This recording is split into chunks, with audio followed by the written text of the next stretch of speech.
রাশেদ প্রধান আবারও দেখতেছি পাগলামি শুরু করছে। একটা বিশ্ব রেকর্ড হয়ে গেছে, ওয়ার্ল্ড রেকর্ড। ভাবতেছি যে তারে কোন পাগলা কুত্তায় এবার কামড়াইলো। কিছুদিন আগে তো এরকম পাগলামি কইরা দৌড়ানি টোরানি খাইয়া মাপ টাপ চাইয়া একটু ঠান্ডা হয়েছিল। এই নতুন জালেমকে একটু সময় দেওয়া হয়েছে। নতুন করে আবার কি হয়ে গেল যে আবার সে শুরু করছে মাথায় জেল টেল দিয়ে একেবারে লাইগা পড়ছে বিপ্লব ঘটাইতে। নতুন জালেম, নতুন বেঈমান, নতুন গাদ্দার। তো অনেক ভাইবে একটা জিনিস বের করলাম, আপনাদের সাথে শেয়ার করি। চট্টগ্রাম 4 নম্বর আসন শূন্য আছে বর্তমানে। এরপরে আপনার গাজী নজরুল ইসলামের যে সাতক্ষীরা 3 নম্বর আসন জামাত এমপি, তার আসনটা শূন্য হই হই অবস্থায়। সেই সাথে রাষ্ট্রপতির যে আসন মির্জা ফখরুল ইসলাম আলমগীর যদি রাষ্ট্রপতি হন, তাইলে তার আসন ঠাকুরগাঁও 1, এটাও শূন্য হবে। তো মোটামুটি 3টা আসন শূন্যতায়। আর গণ অভ্যুত্থান চাই না, এবার একটা বিপ্লব চাই। আমার কাছে মনে হয় এই লোকটা এই চান্সটা নেওয়ার চিন্তায় আছে। ফলাফল আবারও মানে একদম কোমর বাইন্দা আদা জল খাইয়া মাঠে নামছে। আপনারা এই সমস্ত লোকজনদের দেখে মনে করেন এরা চরম বিপ্লবী। জীবনে বিপ্লব করতে দেখছেন কোনোদিন? 5ই আগস্টের আগে দেখেন নাই, তাইলে হুট করে কেউ নয় এমন বিপ্লবী হয়ে গেল এই সমস্ত লোকজন। একটা বিপ্লব প্রয়োজন, যে বিপ্লবের মাধ্যমে পুরা রাষ্ট্র কাঠামোটাকে ঢেলে সাজানো যাবে। কারণ হইতেছে এখন লোভ, হালুয়া রুটি।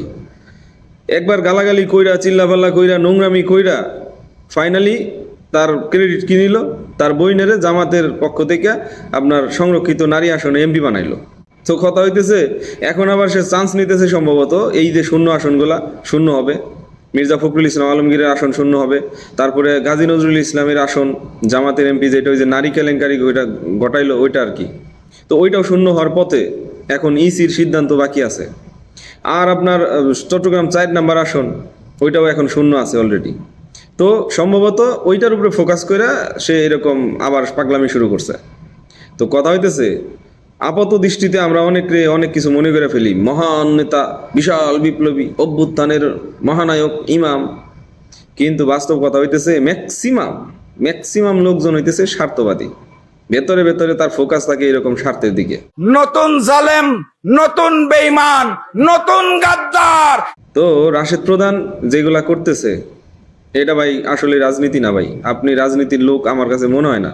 আপনি যে আপনি চুলে স্পাইক দেন, আমার কাছে মনে হয় আপনি মডেল। আপনার মডেলিং করাই উচিত, অভিনয় করা উচিত। কারণ আপনার টোন, ভয়েস, তারপরে আপনার বডি ল্যাঙ্গুয়েজ, তারপরে আপনার সুন্দর চেহারা ক্ষমা যে তামিল নায়কের মতো, সব কিছু মিলায় আপনার আসলে রাজনীতি না কইরা আপনার মডেলিং অথবা সিনেমা করা উচিত। কারণ আপনি একদম নায়কের মতো কিন্তু পারফেক্ট একটা লোক।